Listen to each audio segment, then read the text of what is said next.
With Dr. Carmen Bino-Bovell, who is the author of this book, The 4 Hours of Parenting. And so we're going to be digging a little bit deeper into the topics in this book. Specifically this afternoon, we're going to be talking about the influence of social media and child development. So I'm going to begin by introducing our esteemed panel, of course, beginning with Dr. Carmen Bino-Bovell. She is an early childhood professional, having spent her entire 50-year career in this field. Her professional experiences include teaching at the preschool, elementary, and university level, and leading and managing early childhood programs at the local and federal levels. Dr. Bovell has also served as a visiting Fulbright Scholar and Fulbright Specialist at the University of the West Indies, Mona campus in Jamaica, and as a Fulbright Specialist at the University of Guyana. Dr. Bovell was born in Guyana, where she attended primary school and high school, and graduated with a teacher's diploma from the Guyana Teachers Training College.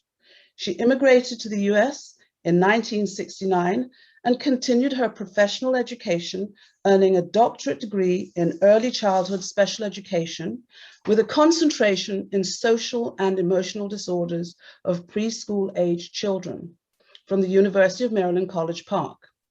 Since her retirement from federal service, Dr. Bovell has continued working in her field as an independent consultant, mentor, and coach.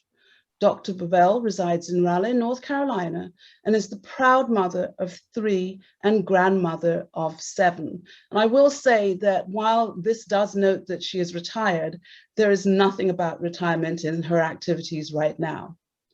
I'm going to go on to introduce Ms. Holly Blum. Ms. Holly Blum, mother and grandmother, resides in Washington, D.C. Her adult daughter also lives in Washington, D.C. with her, an adorable and confident preschool-age son.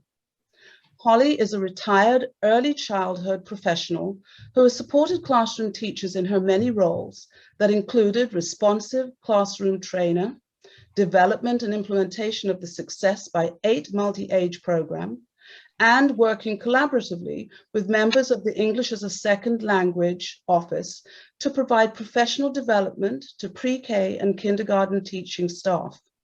Upon retirement, she became an adjunct professor at George Washington University Graduate School of Education and Human Development, and an early childhood leadership coach consultant.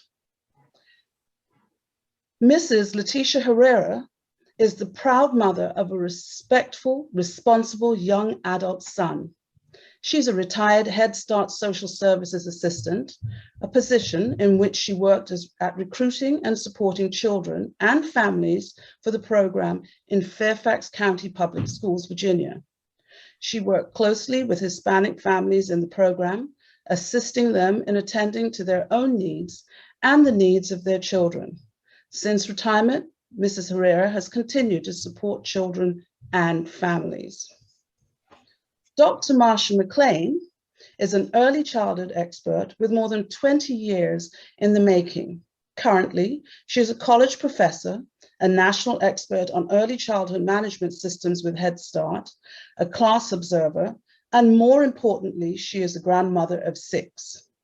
Dr. McLean has written one of the book's 2 forewords and has an opinion on social media and young children that she would like to share. Ms. Maxine Maloney is a ProSci certified change practitioner with over 25 years of experience working with and for vulnerable children, families, and communities at various levels of government. She's a proud Howard University graduate with an MPA from George Mason, an EDS in preschool special education and school administration from George Washington University, and is currently working on her doctorate at Walden University. She's a single parent supporting her daughter, who is a nurse in training, attending Howard University's nursing school. So as you can see, we have a tremendous panel here. Again, I noted that 3 of you note that you're retired, but I know that that doesn't really mean anything, that you are busy still giving to those around you in your communities. So, as I said, we're going to be talking this afternoon about social media, the pros and the cons of it on our children. And so, Dr. Bovell, I'd like to start with you and ask you to say a little bit about your experience and your thoughts on how social media has an impact on our children today. Well, thank you. And I must say before I answer your question, how much I appreciate you and your husband hosting us again, hosting our panel discussion on this important topic. I asked a particular question of parents and elders who I interviewed for the book. And I was very much surprised when so many of the parents, and they're all on the panel this afternoon, Holly Blum, Letty Herrera, Maxine Maloney, they all said, the question I asked them was, what advice do you have for 21st century parents? And I had no knowledge of how they responded and what they said in their response. I didn't know. They said, well, the first person that shocked me with the answer, she's not on the panel this afternoon. I had invited her, but she's not available. So she said, put your phone down. And I said, I can't put the phone down. I'm using it to interview you. And she said, oh, no, I'm not talking about you. I'm talking to 21st century parents. Put your phone down. And I said, why? And then she got into her real feelings about all of these social media devices and their impact on parenting. When I asked Letty the same question, she had a more detailed response about the impact of social media. She said these parents need to turn off all the devices and spend time with their kids. Well, Maxine Maloney, wow, she blew me out of the water because she had very, very super strong feelings. I think Maxine is well aware of all of the negative impacts of social media, and she did not want her daughter to be influenced. Holly Blum said the same thing, turn off your phones. But when she said it, I had already heard it, so I wasn't alarmed. But because I grew up in a different era than all of these ladies, and because I had not paid attention to social media, I didn't even know there is such a variety of social media. I thought there was Facebook, Twitter, Instagram, and one other, TikTok, that I learned about recently. But in listening to these ladies, there is, I mentioned 4, but there are so many others that impact children negatively and positively, as well as impacting parenting negatively and positively. And after the book was published, I decided that I was going to do some reading on the topic. And I find the topic very important and educational for parents. I think all parents, grandparents, teachers, everyone raising children, influencing children, should become fully aware of the impact that social media has on their own parenting, grandparenting, relationships with children, and on the children's development. The group that's impacted much more, I think, are the teenagers, the adolescents, early adolescents, as well as older adolescents impacted. So it's quite an important topic, and I wanted us to elaborate on it for the general audience. Thank you. Now, Holly, I noticed as I read the book and I looked at your quote, in fact, you start by saying on this particular topic, put down the phone. So talk a little bit about why such a strong stance on this issue. Well, I think when I did the interview, that one of the things I noticed out in the world was that the phone had become, you know, a distraction, you know, as you know, parents are busy on their phone. So I see a young child who's trying to communicate or wants their parents' attention, and the parent's face is buried in the phone. So I guess I felt like that was the most, that said it the best in terms of put the phone down. Now, there's a whole follow-up to that in a way, and that is, so what are you going to do when you put the phone down? Yeah. That doesn't ensure a high quality interaction, or, you know, some resentment that you can't be occupied in the way in which you want as a parent. But it's the dilemma of parenting, and it's the movement from, you know, kind of taking care of yourself to the commitment you've made to take care of others or another. So, but I do have to say that I wouldn't change what I said, but I would frame it a little bit differently as a result of COVID, because I have more empathy for parents who have been trying to do two lives, and the dilemma. But I think that's a little bit different than, you know, being occupied all the time on Facebook or whatever. I don't even know what Facebook is really, but anyway, I can imagine. So those are my thoughts for the moment. Thank you. I think you raised an interesting point, and Marsha, I'm going to come to you next, because even as we're talking about the 4 R's of parenting and the impact of social media on our young people, both sides have to put that phone down. This is not you, the child, put the phone down alone. This is, there are two sides to this. The fact that they're not talking to each other is obviously a thing that's complicated.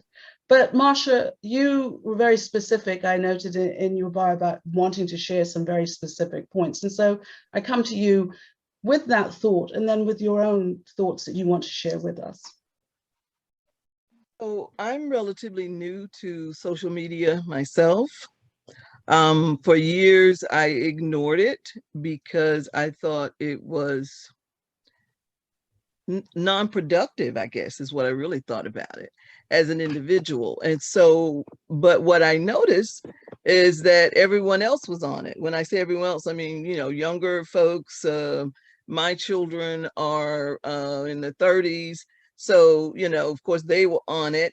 But then when I noticed my grandchildren were on it. And so then I thought, okay, so now I need to take a look at this. And they had their own accounts. So in preparing for today, they had accounts like Instagram. I started looking at, okay, so what is it that teens like? Which one of those? And I think Carmen talked about Instagram, Facebook, TikTok, I think is what you mentioned. So I looked at what is it that they like? Which are the ones that they like more than others? That sort of thing, right? And I found a little information, and I thought it was interesting. For example, and I want to share that, and then I want to share the concerns I think that parents need to have. So they say that there are all these different apps that children can now access, and the age is like 13. So the law has said that it's okay if they're 13 years old. Well, what we know about children that are 13, can they really make good decisions about what they should do, how they should use social media? Because some of these apps, for example, allow them to present themselves in a different way. For example, you can go on something called Holla, Holla, and you can present yourself as a 16-year-old, even though you may be 13. You see what I mean? So it allows you to create this different person, and then present yourself in that way. So that's a scary thought, because what we know about adolescents and 13-year-olds, they're not prepared for those kinds of things. And so looking at the 4 R's and thinking about what the parents should be doing, because I think that's the key. What is it that the parents should, because we know that young children are impressionable. We know that at 13, they're more interested in their peers than anybody else. And so they're going to do all the things that their peers are doing. So then what is the role of the parent, and what do they need to do about being responsible, for example, about teaching them about respect, looking at those 4 R's. So that to me is what I thought about when you mentioned that. So how do we apply that, and how do we help parents to understand what they need to do in order to do that? But first, parents have to know what those things are. So they've got to see what their children are doing and know what their friends are doing. And so they've got to take the time to do a little research, I think, to kind of figure these things out, because that's exactly what I had to do. And then because when I saw that my 12-year-old grandson had an Instagram account that said, what did he call himself? Genius Kid. I mean, okay, so I like that name. It's positive. Okay. But it's not the name. It's like, what is it that he's doing on this? And so, now they can tie their phones, because, most kids at least 10 and up have a phone, but the parents can tie their phones together so that they can see what's going on. So I think what needs to happen is parents need to be trained and educated on what they can actually do about this. Now, I'm not sure if that answered your question, but that kind of got out what I wanted to say about it. It does. I think, and I'll move on then to Maxine. I think that parents should train themselves, but I think part of what parents are looking for is, how do they, in fact, having trained themselves, convey the message of the dangers? Because the horse is out of the stable. There's no way to sort of stop them per se from doing it. But you referenced something called Holla, and the ability to age yourself up. And, you said 13-year-olds aren't ready. And I think part of what we have to help, and what parents need to know, is 13-year-olds aren't ready for the predators who are sitting there looking for, and who are skilled in the art of training or saying the right things and conveying, so that the conversation can't be a conversation that's because I said so. Right, it cannot be. No. It's, that doesn't work. It hasn't worked for years now. So. It hasn't worked for years now. Exactly, that doesn't work. The conversation has to be because here's why. So Maxine, talk a little bit. You've heard some of your colleagues speak already. Talk a little bit about your perspective, and in the field in the area of put down the phone and then doing the homework. What's your stand? I have to take it back to, I consider TV and print media as part of social media. So for me as a parent, it's all about the exposure. And you go back to that important thing about the conversation, right? And so I might have been a little bit unique, I think, in that my daughter wasn't allowed to watch TV. Also, print media is really important because I wanted her to be able to see positive visuals of being a woman of color, a person of color. And so I scrutinized very early on what type of print media she saw, or what she read as she started to read books and look at magazines and watch TV. I spent a lot of time looking first to prepare myself for whatever questions may come up. All right. So I started from that sensitivity of I want her to see herself, her people in a positive manner. But I also want to be able to expose her to things at an appropriate age. And not just the appropriate age of her development as a child, but also as a person, right? Because she may be 3, 4, and 5, but she is her own 3, 4, and 5. And so I think that grounding for me is really important in that she was exposed to each level of media very gradually. So she is an 18-year-old who does not have Facebook, because she was not exposed. Now she has no interest in Facebook. She may have interest in Instagram and TikTok, but those curiosities grew gradually as I think I exposed her and explained the reasons why, right? And, you know, there are implications to having a Facebook account, right? There are predators out there. So she's exposed very early on to, these are not appropriate because of the predators, because of the potential implications of putting out there something that 5, 10 years from now, you may regret. Because you have colleges and universities and jobs now who scan the networks to see what you're about, right? And so for me, it was really wanting her to embrace the technology, to use it as a tool, not as entertainment. And so it has been, you know, she's a child who did not have a cell phone until she was 16. That was kind of hard, but it was explaining mommy's reasons why, and can you accept that?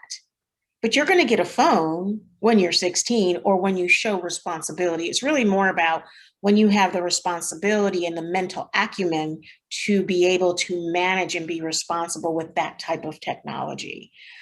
So that was really, for me, the basis is it's very intrinsic as to who we are.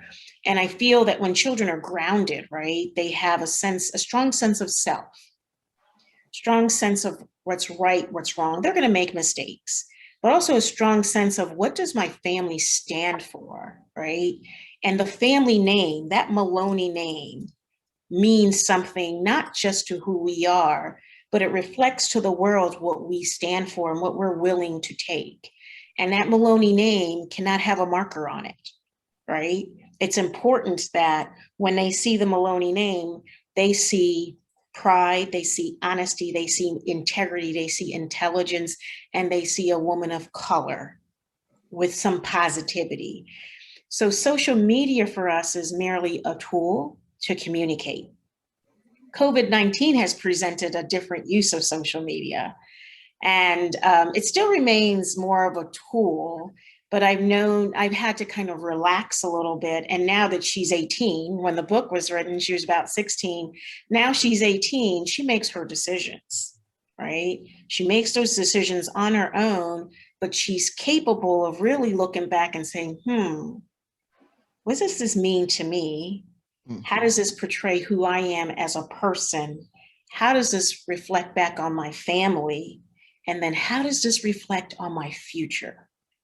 And so she becomes very careful about who she engages with, how she engages, and what is she using TikTok and Instagram. And she's a kid that Facebook doesn't phase her. Actually, she told me Facebook was actually old. Right? Yes. It is. Yes. It is. I didn't even know. Yeah. I've never had a Facebook account. Yeah, it's it is quite interesting because there aren't many young people on Facebook anymore. Right. They consider it to be something that is passé. Yes. For the older folks and for grandparents to check up on them, and that's about, you know, and that's about it. But you know, finding young people on Facebook is not no, it doesn't happen very much anymore. Right. And given its origins, it's quite interesting that we've lived in our lifetime, in a very fairly short space of time, to see it evolve from being something that was done at universities to keep in touch with each other, to now becoming, if you're a young person and you say you have a Facebook account,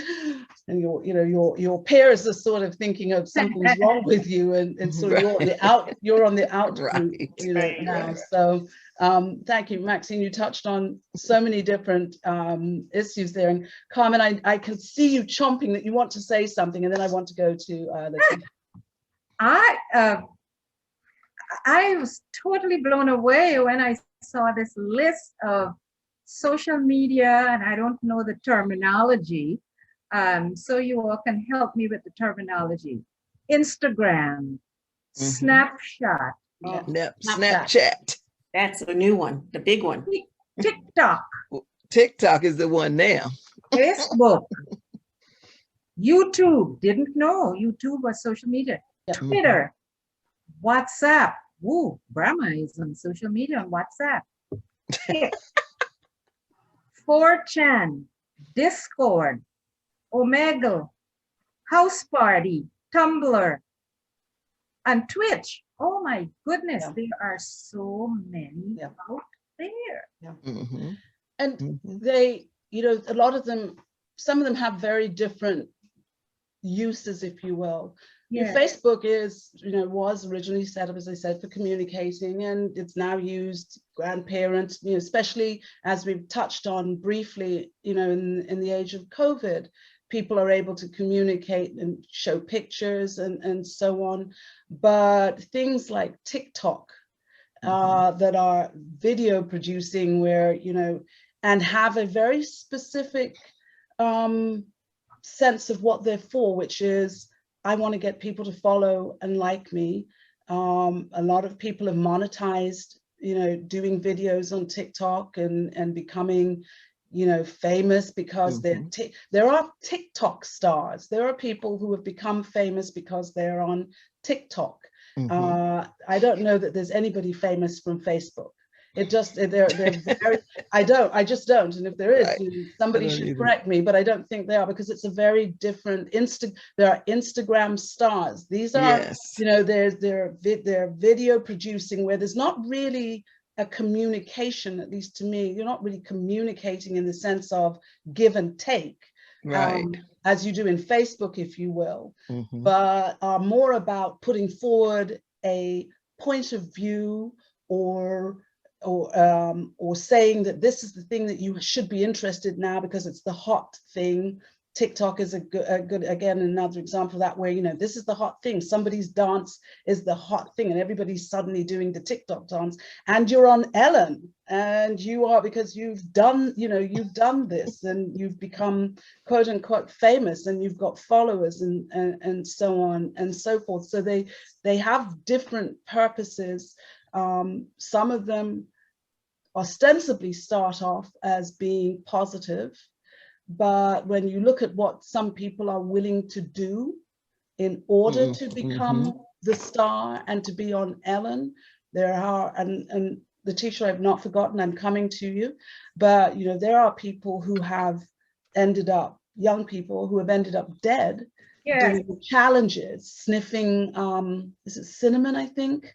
Something crazy like that, sniffing some one of the spices, because that, that was the thing that was going to get you followers. And this is one of the big dangers of social media, where there's not somebody paying attention, but because you see it and you think to yourself, well, if it's on the little box in front of me, that must mean it's okay to do, because look, somebody else is doing it. So, but Letitia, I'm coming to you now. Tell me a little bit about how you feel in the put down the phone world, the no TV world.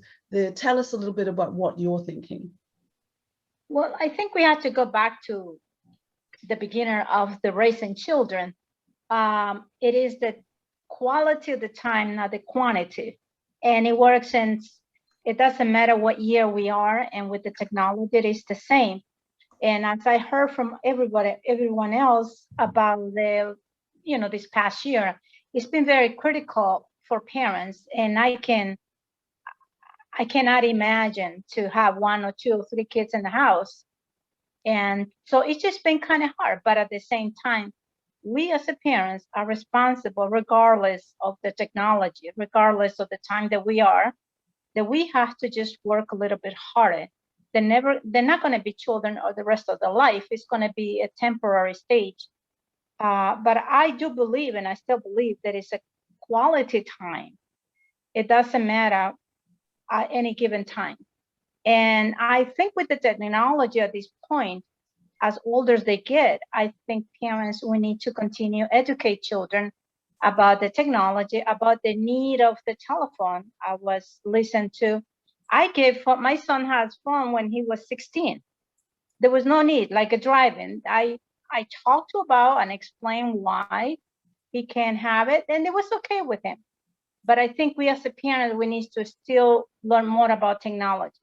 We cannot rely on the children or teachers or someone else to teach them. We have to make sure that we as a parents, I know a lot of friends, they don't have a clue about computer, but the kids are a master.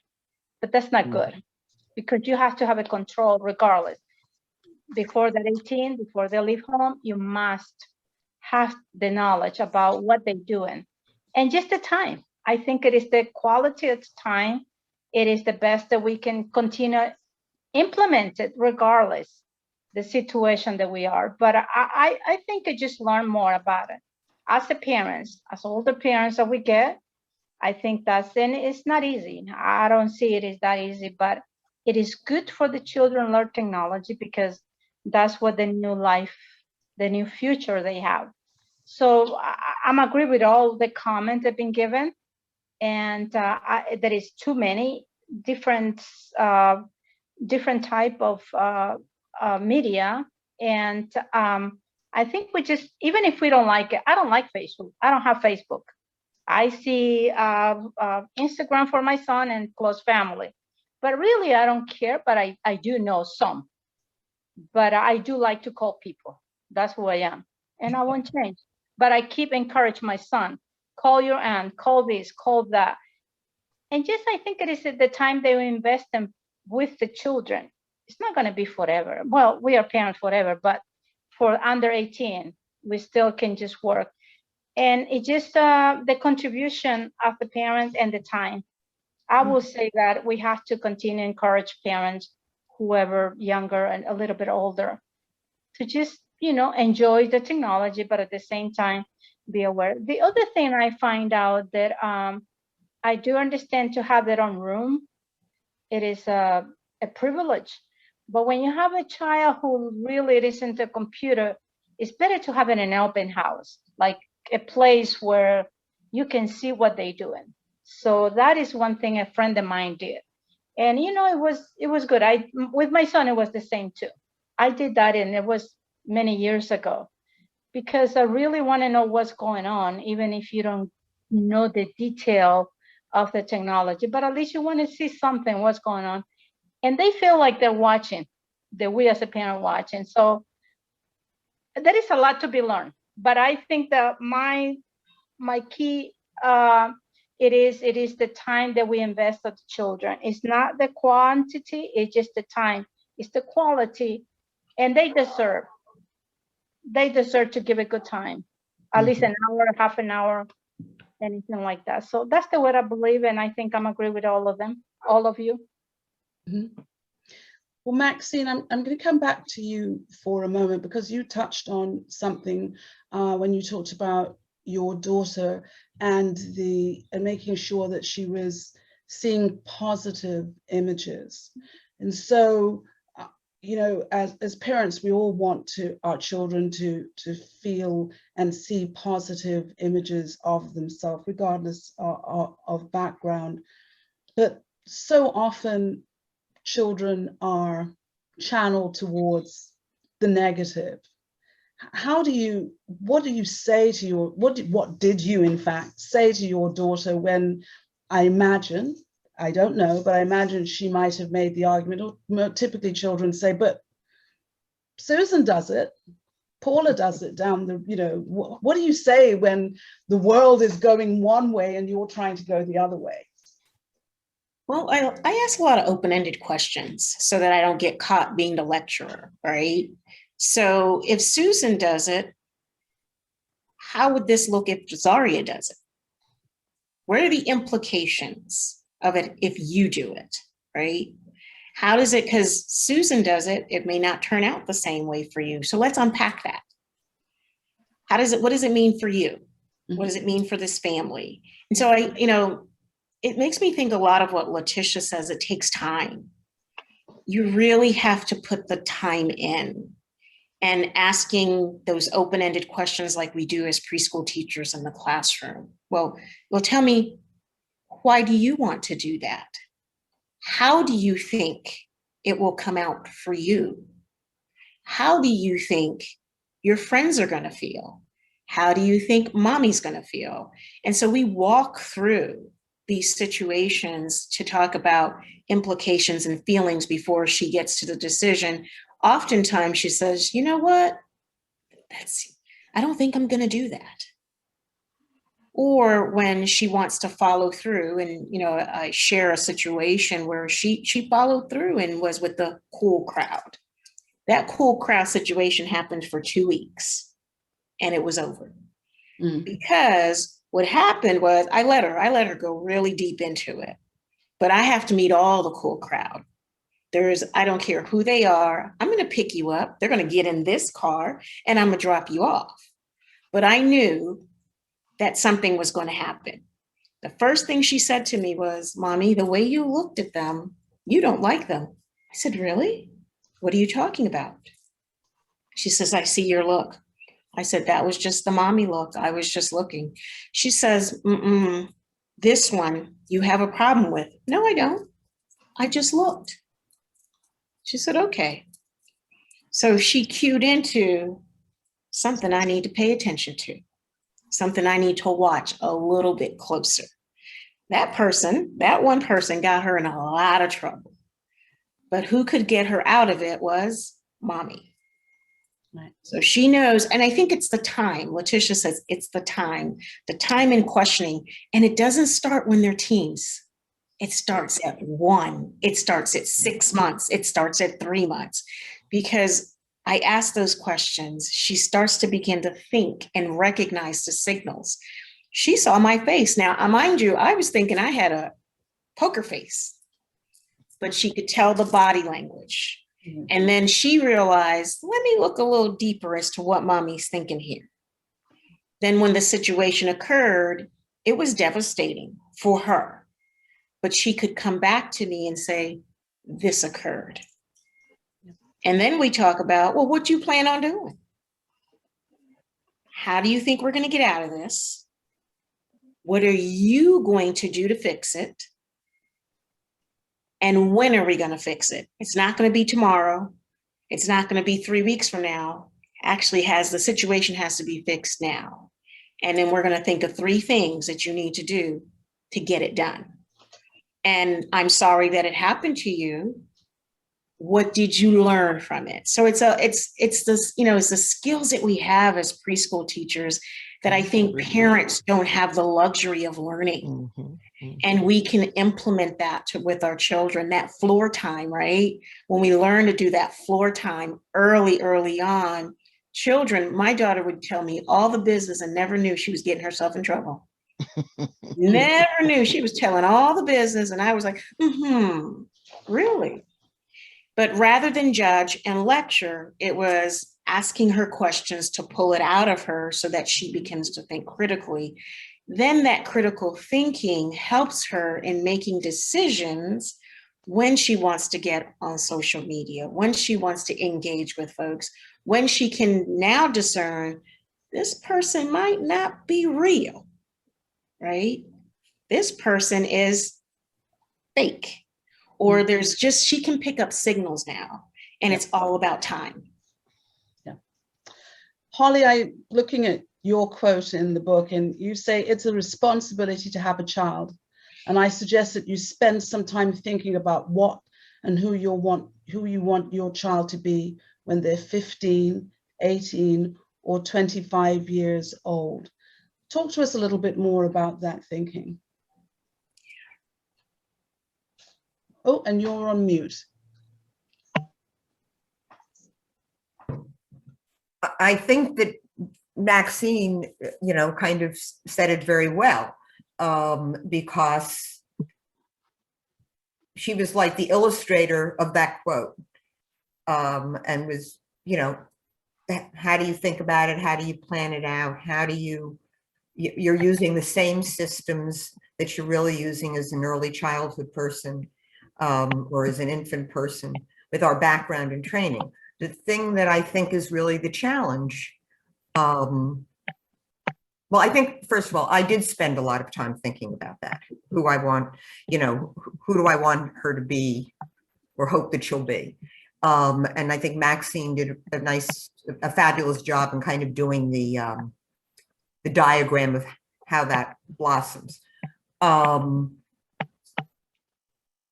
the strategy remains the same, but I think that two things. One is that I think it does come back to respect and responsibility, but it's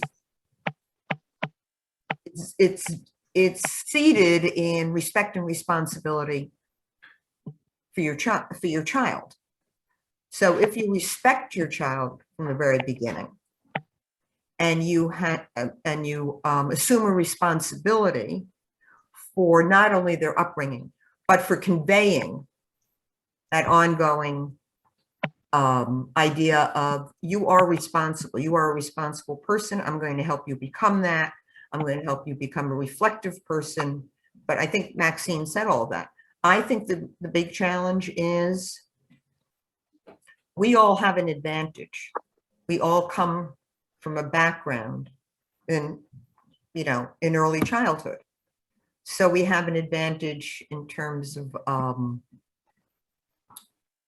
having an educational background and then having opportunities to have practiced it.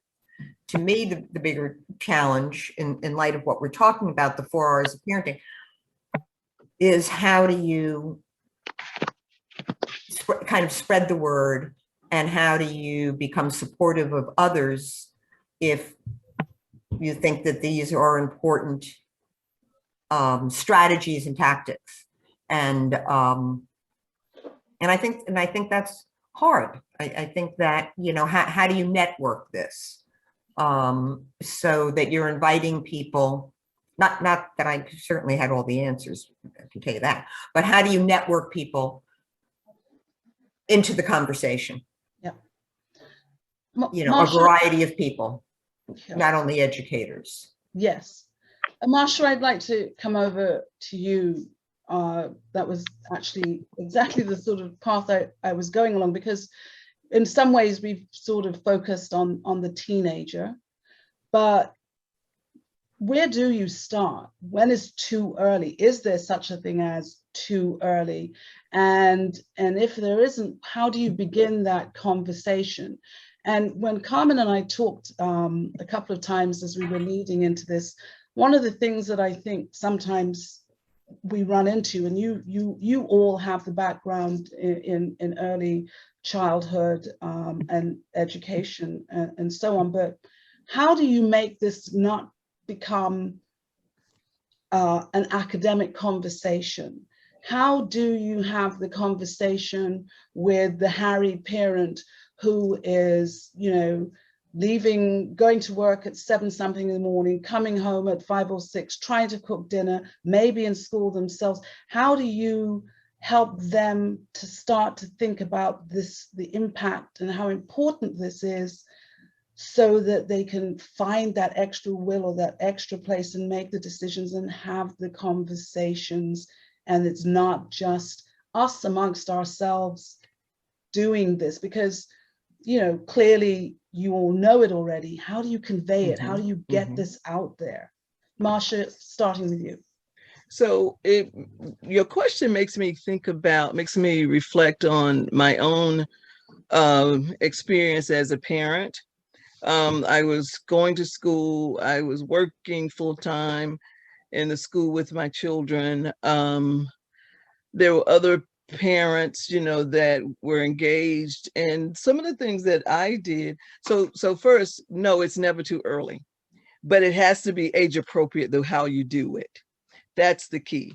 So in my opinion, and so if you ask me, when do you start? You start at the very beginning, inputting information into this child's brain by talking to this child, communicating with this child, helping the child understand what it is you want for them. And then when they, and you know, because the reception begins very early before the expressive, right? The expressive language. So as you're telling them this, they're holding on to this information. And as you do things with them, they're making sense of it by the experiences that you do with them.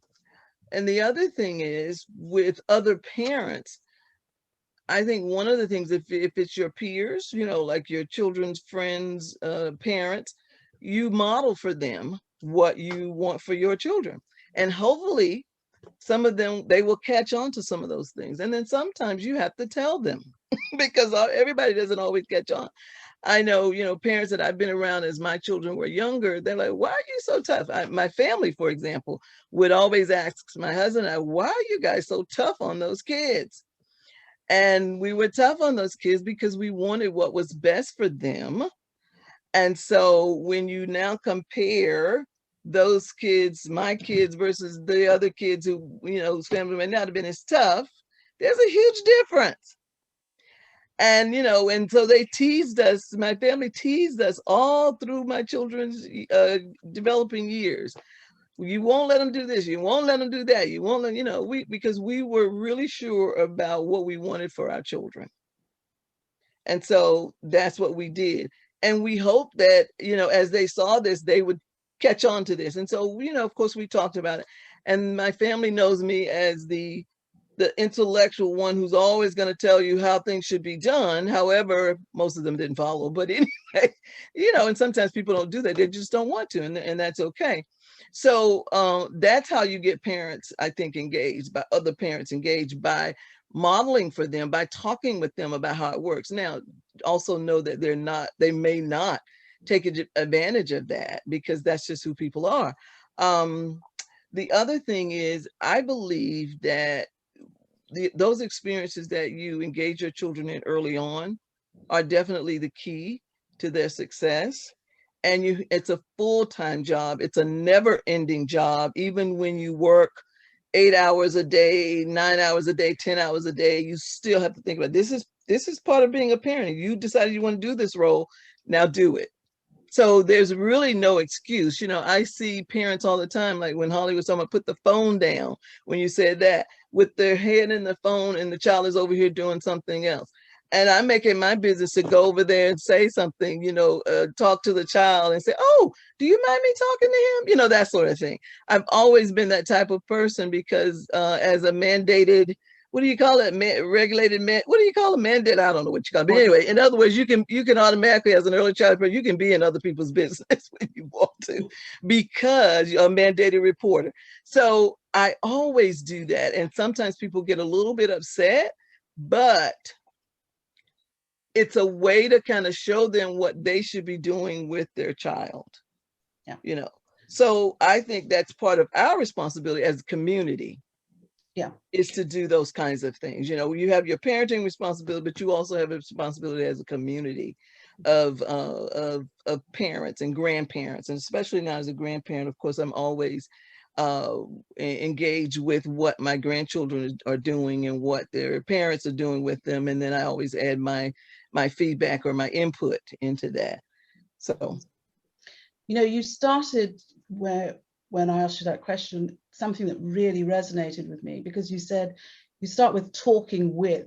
You didn't say talking to. And I do think that very often part of, I don't want to be too harsh by saying the problem, but I do think that one of the things, the mistakes that parents make is that we, especially if you're a little older, but talking to as if yours is the only word, as opposed to, and I think Holly, you noted in your remarks and others did, being respectful of the fact that these are young adults that you're bringing up. And you have to get them in a place where they are confident and comfortable that they can be respected. You get out what you put in. And so it really, and I don't know if it was a subconscious thing for you and it's just the way you are, but I thought it just resonated immediately when you said you're talking with, because you're allowing them then to give you some feedback or to ask the questions. I think sometimes for parents, this sense of, we're back to the old fashioned because I said so. Do as I say kind of thing. Yes. Right. And that doesn't work. And it's so counterintuitive and counterproductive to everything that we are teaching our children to be, because you don't want them to just accept it because it's being told to them, except when you say it. And that's when you run into the sort of the clash of the titans, where they're sort of like, but wait, that's right. I have a thought, I have some opinion, and you can't squash it down. That's, to me, that's not, squashing it is not good parenting. You can get that two-way flow, and it can be respectful. So Carmen, we haven't heard from you for a while, so I'm going to bring you back into the picture. And you've heard from, I know these are your colleagues and friends. For those of you, obviously, who weren't on the call at the very beginning when we were sort of doing our check-in, it was like being at a family reunion when these ladies first got on. There was a palpable excitement and pleasure that they all got from seeing each other. So I know that you are aware of your colleagues' thinking, but talk to us a little bit again, especially around you're having these conversations, you're talking with the expansion beyond your, that word that we all know now in COVID world, the bubble. How do you expand beyond your bubble? How do you get out? I know, Marcia, you talked about, you talk to other parents and so on, but talk a little bit more about how you make this become a thing. How do you make this a movement? How do you move this, how do we become TikTok stars where, about, how do we get onto Ellen because we've sort of said, this is something. How do we do that? I don't think I quite understand the question.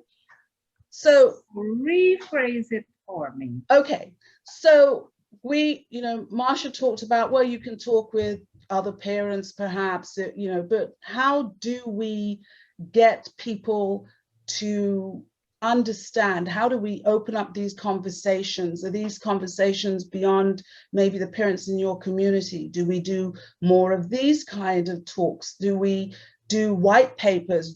How do we get the word out there? Because again, you don't want to seem to be lecturing, but you sent to me a couple of articles, and what I found very interesting in those articles was everybody said pros and cons. There are definitely pros to social media, communicating, keeping up, a sense of self-worth. The flip of that is maybe the sense of lack of worth, because maybe you're not, as you, Maxine, alluded to, you're not seeing people who look like you, or maybe you're overweight and you're looking at a lot of stuff that's body negative about that. So how do we get out more of this thinking around there's good and bad, and it's okay to, but parents monitor, pay attention? How do we do that? Well, we use the good aspects, the positive aspects of social media. There are positives and negatives. Social media is great at getting information out. And so if we want to use it as a vehicle for getting information to parents, we certainly can do that. Here, we are using this format here, this discussion, and it's on YouTube. I saw YouTube on the list as a social medium, right? So we can do podcasts, right? We can do Zoom meetings. There is, even in these COVID times, we can get information out. We can spread the word. as much as we want to whomever we want to. And that's the good thing about social media. I can ask my children, I don't have an Instagram account, but I have asked my daughter to put stuff up on Instagram. I don't know if websites, it's not on the list here, but I don't know if websites are considered social media. They might be informational media, but hey, create a website. I've created a website for the book, and this discussion here is going to be placed on the website like the other one is. So to reach parents, we have several media opportunities. To reach children, we have the same. And so we can utilize them in a positive manner. We can utilize social media to inform, to educate, to encourage, to create, to develop adults and children. And children teenagers can use social media with those same objectives in mind. Parents can use social media. I love Maxine, Letty. I think everybody, Holly, Marcia, everyone talked about the fact that you should know what you want for your kids, right? Before even you get pregnant, you should be thinking about, if I have a child, this is what I would want. This is how I would want to move and shape him or her. Now, let me see if I can find information on Facebook, on Google, or, wherever to inform me of how I can intentionally parent my child. So I will make the best use, the most positive use of social media to get information out to parents. I do think, thank you. And I do think as parents, one of the things that we have to learn to do is to educate ourselves. I think all of you have touched on this in one way or another, but all social media is not created equal. No. True. And some are pretty passive and fairly innocuous, and some are not. You noted, for instance, Carmen, it was on one of the lists, 4chan, which is an anonymous web communication website, but it is an alt-right tool. It's so because it is anonymous. And so, if your child is on there, then they're being exposed to a certain way of thinking. I think the other thing that we have to remember and to be able to share with our children and with other parents too, who may not think about this, are the consequences. I was looking just before I came on, I was looking at the story about the Teen Vogue editor. I don't know if any of you know about this. So this happened maybe about a month or so ago. A young Black woman who was going to be the editor-in-chief of Teen Vogue, pretty big job, who never started because a few years ago, when she was in her teens, she posted negative comments about Asians. Those came back. People had found them, people read them and published them.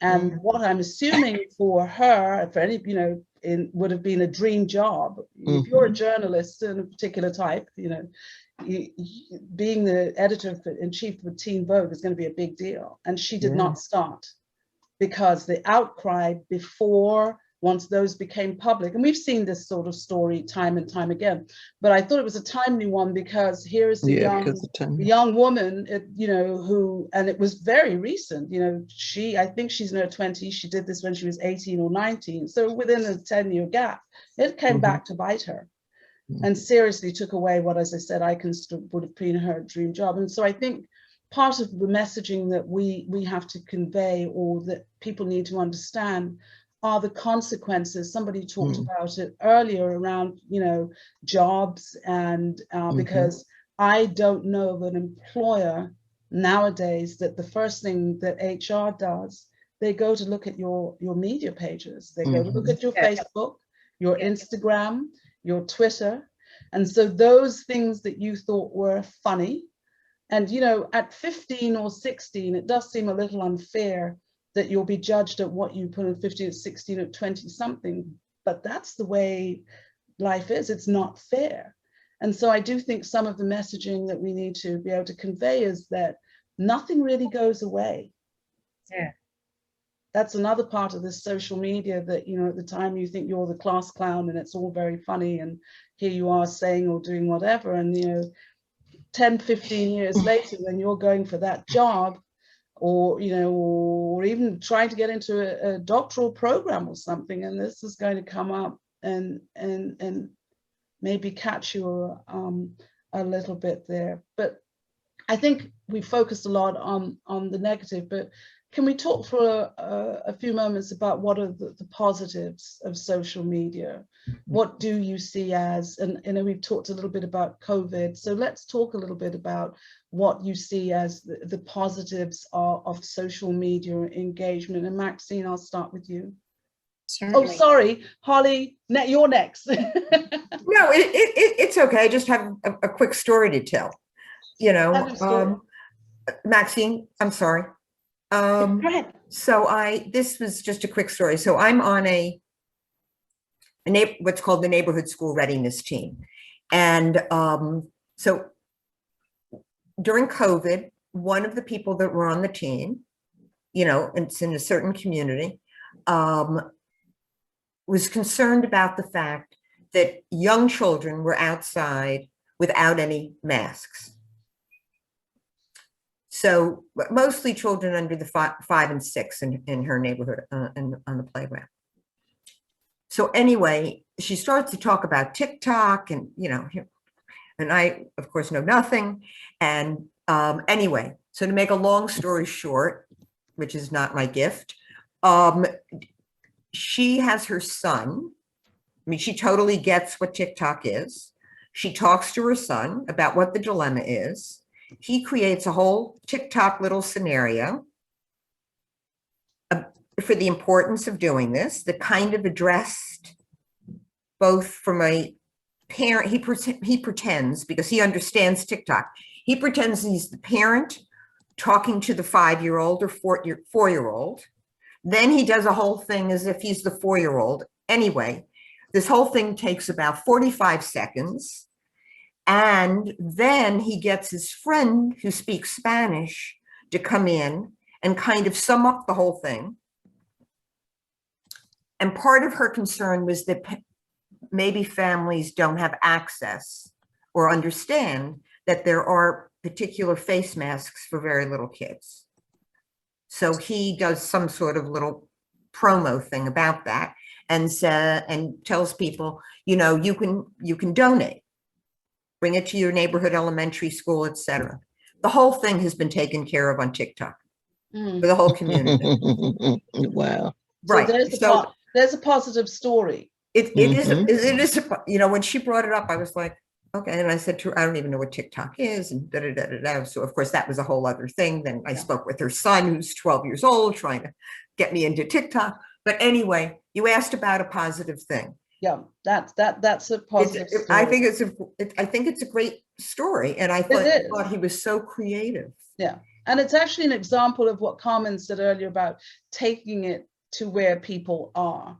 So if this is where people are on social media, then let's take it to them so that they don't have to dig in too far. So Maxine, you were going to tell us something. Well, I see it, it's we see it as a tool. So it's a great place for discovery, for learning, and also sharing, right? So social media, we use it, especially now that we can't travel because we're big travel buffs, is we can travel by looking at what folks, have put up online for different sites. There's Amazon has this little travel blog now, and you can travel to Japan and make sushi in Japan, right? So it's a great tool for learning, for communicating, for sharing, and it brings us to a more global society. So we can communicate here in DC with somebody in Kenya or somebody in Japan. So those are the positives of it. And, you know, as Carmen was talking about ways we can do it to expand this whole idea, right? The knowledge that we have about parenting. This to me was very fascinating because when we think about parenting, right, folks think about parenting when they become pregnant, right? A lot of folks are not, you know, there may be families that plan, but then they become pregnant. And then it's just like, oh my gosh, what am I going to do? I'm going to have a family. And then you have the opportunity to maybe go to live podcasts like this to see and learn about parenting skills, but also the fundamentals of just being a whole person, right? Because it makes me think that we are fortunate and we have the education, we have the experiences, but where are the other things that we're fortunate about is I'm fortunate to be brought up by a Caribbean grandma, right? And I think you can sense pieces of that in my upbringing because that name is really important in that Caribbean family, right? And the notion of how important family is. And so in this global, very virtual world that we in, this virtual community can become a family for those who become isolated. Is I see that what's happened with social media is there have been some social emotional gaps for young children and developing teens. And to spin it is to use this to fulfill those social emotional gaps. Because what they've done with a lot of social media is look at the antisocial behaviors that we can take and just spin it around and use it for those.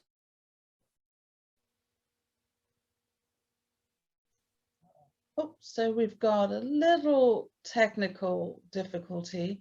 Hopefully Maxime will be able to join us back in a moment. Marsha, oh, we're back. So Maxime, we lost you for, and I think you are frozen there again, but I'm going to go over to Marsha for the time being, and then we'll come back to you because we missed that last little piece of what you were saying. But Marsha, your thoughts? So other benefits? The benefits of okay. What are the because you know the thing is it's with us and we can't get rid of it. The horse is out of the stable, and so how do we make it work for us? How do we make it our tool?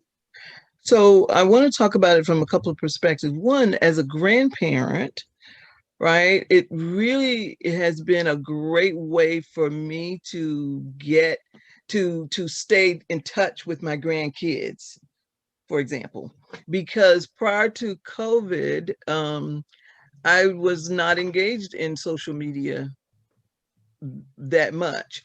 I think I had a Facebook page probably for a year or so, but then I never did anything on it. And then during COVID, I started, you know, when I see people post something, I say, oh, cute, awesome, you know, things like that, like one word or something. So my daughter said, Mommy, that's not really engaging. And I said, oh, but you know what? I would really like to engage with the kids more so. So I use it in that way. And then I started using it for my business. But there are so many benefits. I did a workshop with grandparents around this where we talked about it's a way for grandparents and kids to stay connected because, you know, in the beginning of COVID, we had to be at a distance. And if you're far away from your grandchildren anyway, that Facebook, Instagram turned out to be one of the fabulous ways for you to stay in touch with them. The other thing is that I think it also can help us for grandparents, for example, that may be living by themselves, feel less isolated from family. It also could help us bond stronger with friends. Now, with all the children being out of school, for example, in the very beginning, it kind of helped them kind of stay connected with their friends. So that was a huge benefit for teenagers, especially. And then they have some social media platforms where you remember I was talking about, like the one like Holla, where they sometimes you use it in a negative way, but there's some that you can use in a positive way where you can kind of help with real world examples of things, and so that is like a big teaching tool. And so that's another positive, I think, or another benefit that can be used, that in which we can use social media. So the thing is, again, when you talked about what we could do to kind of get parents and put this information out for parents, I thought about, and I wrote this idea down, maybe Carmen needs to do a 4 R's of parenting masterclass.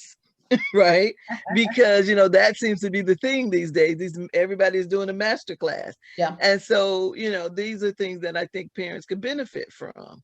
A podcast is great as well. You know, I think she mentioned that. But just putting the information out there, doing these little timely things, because, you know, people, is my understanding, I've been trying to get more versed in social media myself now for my business. And so it's my understanding that you do something short but powerful.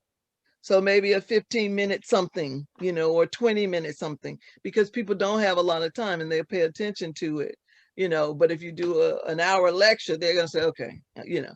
So you see what I mean? And I think that would be a great way to kind of keep this going. Yeah. Because again, families need it. They really need it. And they need it now more so than ever. I think that's right. Mm-hmm. You know, Carmen, I'm going to come back to you, sort of the final word, if you will, but I'm holding the book up again. And the 4 R's are respect, responsibility, reciprocity, and restraint. And I actually think that so much of what we've talked about this afternoon, ladies, has all of those elements in it. I think the restraint in terms of put down the phone. Mm-hmm. You can, you know, have some restraint, talk to, have family time, make sure that you are communicating with your children, make sure that they understand that this, you know, that you're there for them and that there is nothing that they can bring to you. First of all, just because it seems like, oh, this is all new, doesn't mean to say that we haven't seen and heard it all. There is really nothing new under the sun. There may be new vehicles, just as, you know, at one point all cars were running on petrol and now they're electric cars. Nevertheless, they're still cars. The very same way, you know, there is nothing in parenting that they could bring to us that we wouldn't know of, have heard of, experienced, etc. So I think it's important for that. So that's the restraint, the respect. You know, we talked about the fact that having conversations with, being respectful of the fact that, you know, their experience is a little bit different to ours. Mm-hmm. And so that when they come to us, we shouldn't poo-poo what they're talking about or make it seem as if that's easy, just don't do it, because we're just in a very different place and time. Responsibility, you know, I think, Holly, in your comment in the book, you said being a parent is a responsibility. So with that comes everything that goes with it. That means that you are maybe going to have to make some sacrifices, or you are going to have to indeed put your foot down and be the unpopular one. Mm-hmm. You know, that maybe they complain about a little bit, but I always contend that the parent that the child complains about, ultimately when they grow up, and they're blessed to have their own children, will say, boy, she was really good. Mm-hmm. And then reciprocity, which, you know, again, I think goes along with the respect. You give, you get. Yes. Yeah. So Maxine, sorry, you've gone off a little bit. So at the very end we missed, and I don't want our viewers or for the group here to miss. You'd said something at the end that unfortunately we missed. It was really about how this gives us an opportunity to be more of a global family. And so no matter where we are in COVID or post-COVID, this social media has taught us that distance is no longer a hurdle, and that we can use this in such a positive way to impact families and they're, you know, these single parent families, you know, children who are growing up and spending less time with their families, they can still have some type of touch point with folks who can teach them the positive ways to develop and connect on social media. For sure. Thank you. Carmen, you're the author. You are the convener of this group. So I think it's only appropriate and fitting that yours are the last words before we end. So what would you like to share with us at the end here? Oh, I'm concerned that Letty has fallen off. right. Yes. What happened? But it's an important topic, the impact of social media on parenting and child rearing. We just barely scratched the surface. Barely scratched the surface in about 45 minutes.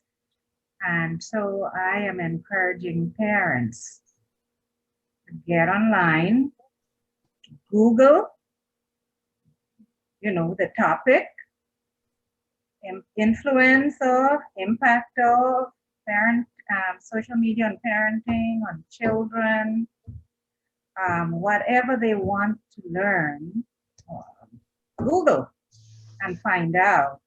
By the way, is Google considered social media? Yeah, that's a good question, but because it's passive, I'm not sure. I'm not sure that it is, and I do want to say it's something. more educational media, right? Yeah, but I do want to say something, as I know I'm letting you have that last word, but it's specific to something you just said about Googling, in fact, and that, you know, and it is a great resource. But as I'd said earlier, understanding that none of these things are, some are for good and some are for not so good. And so I think it is your responsibility as a parent, and it's incumbent upon you to not simply take the child's word that, oh yeah, I'm just doing this, don't worry about it. But as I said, I had heard about 4chan, but didn't really know much about it, but did look it up for this. And, you know, as I said, it's an alt-right favorite. So take that for what it's worth. But in my mind, that does ring alarm bells. But I don't want to pick it out as the only thing. I think that first of all, you should be taking care to see what your child is looking at on the phone. 9 times out of 10, you're paying for that phone anyway. So I think you should be able to see what's on it. Yes. When you do see what's on it, take the time, take the responsibility. We're back to the 4 R's. Take the time, the responsibility to see what that vehicle is for. What is that app? What's it supposed to do? And then if you don't like it, if you feel like it's not giving your child the things that you want them to know, then talk to them about it. Bear in mind, the reality is, if they've got it, their friend has it. So even if you've taken it off their phone, they can see it on their friend's phone. But I think to Maxine's point earlier, and to all that all of you have said, if you stand up a child who is clear on what's good and what's right, they'll make decisions for themselves in that context. They'll understand that even as they're looking at it on their friend's phone, it's iffy, it's questionable. It doesn't pass the sniff test, really. They may continue to do it, but I do think that having some context and some understanding of protecting the Maloney name, for instance, or the McLean name, or Blum name, or whatever the name, the Bovel name is, that's an important thing. I think so much of this is not just about being a sort of, you won't, you can't, I forbid you, but providing that context and understanding that we've all been teenagers, because if we got to here, that means we were teenagers at one point or another. Yeah. And we all know very well that regardless of who brought us up, and I'm going to assume we were all brought up with many of the same elements, that you get tempted. You've got friends. The friends seem to be doing fine. They haven't turned into a pillar of salt. They haven't sunk, Yet. So No. yet, that's right. But but you're up against the reality of what they see as how bad can it be, because my friend is still fine, right? And you're sort of saying, oh, something bad is going to happen, and they're sort of looking and saying, but my friend is okay. You're up against that, so you have to be able to put that into context and work with them on that by providing that listening ear, that respect, I think, that restraint, that reciprocity, all of the 4 R's, which, Carmen, just come up time and time again. But I took the time away from you. I cede back to you. Well, I think that parents need to be aware of what their children are watching and doing on social media. Take the time. All these ladies said that. Take the time to find out how your children are using social media. Talk to them about it. There are pros and cons. There are good things and bad things. Don't knock it. Don't knock it by saying it's all bad, because kids can use social media in very positive ways. It can help them with their homework. It can expose them to the world. The World Wide Web allows for exposure to the world. They can connect with people. They can connect with families who live in different countries and different states. They can communicate with their teachers. They can do so much positive things on social media. But parents, be alert. Always be alert. Know what they're doing, what they're saying about themselves. You mentioned earlier, young ladies get on there and 13-year-olds may say they're 18, and they put on there where they live, which school they go to. So they're targeted by these morons who, take advantage of kids. So you need to be talking to your children about the do's and don'ts of using social media. I use social media.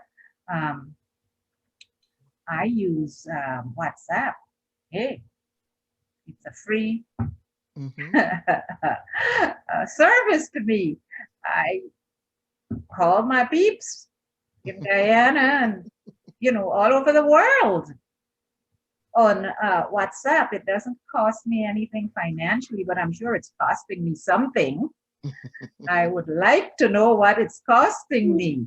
Maybe it's costing me in the way that the WhatsApp folks use my information, my personal information, So I also use Facebook, and on Facebook, I have connected with nieces, nephews, great nieces and nephews that I would not have seen or known outside of Facebook. So I'm grateful.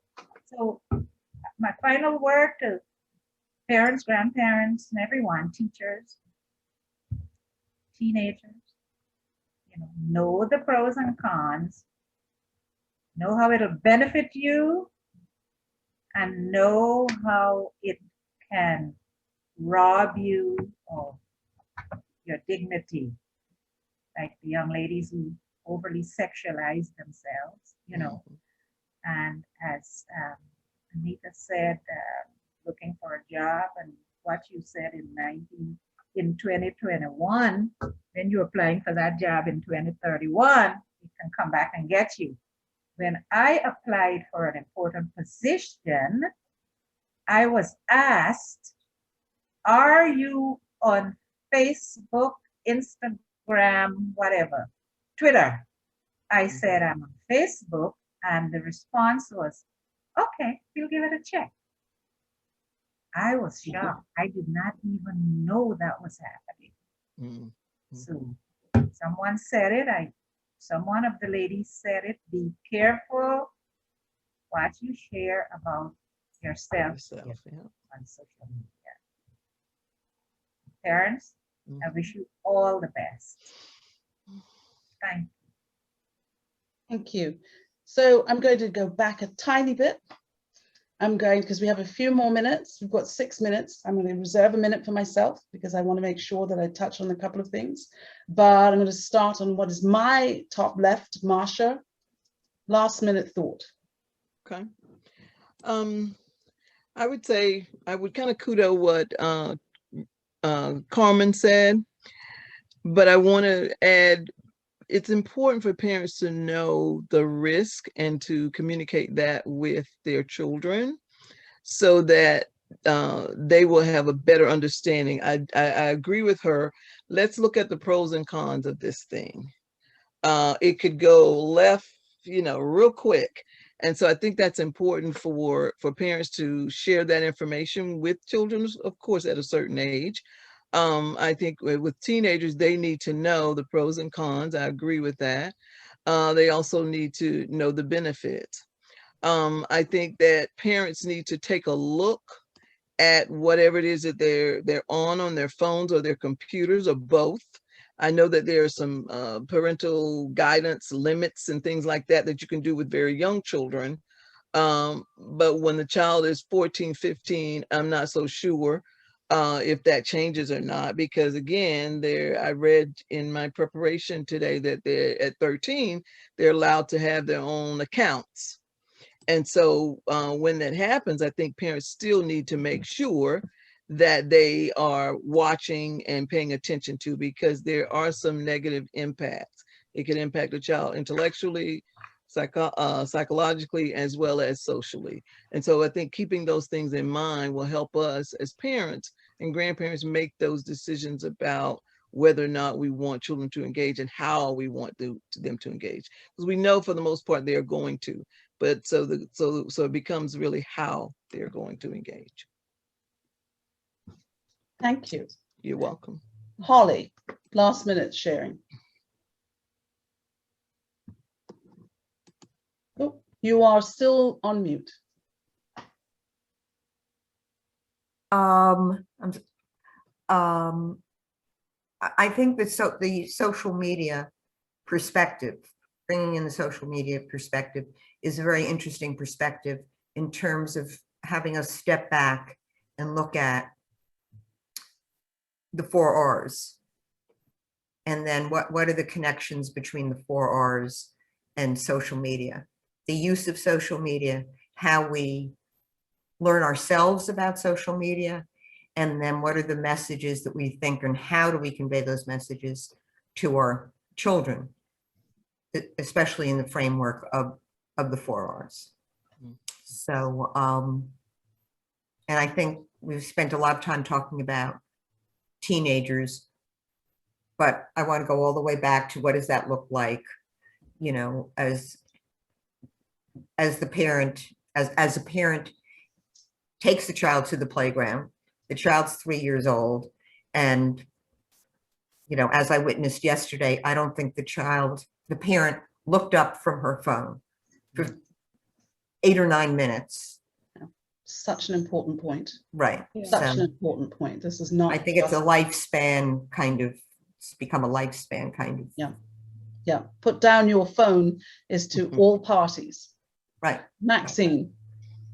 Thank you. I have to echo what my colleagues have said. And also, I would say in closing that social media does not relieve us from our parenting jobs, right?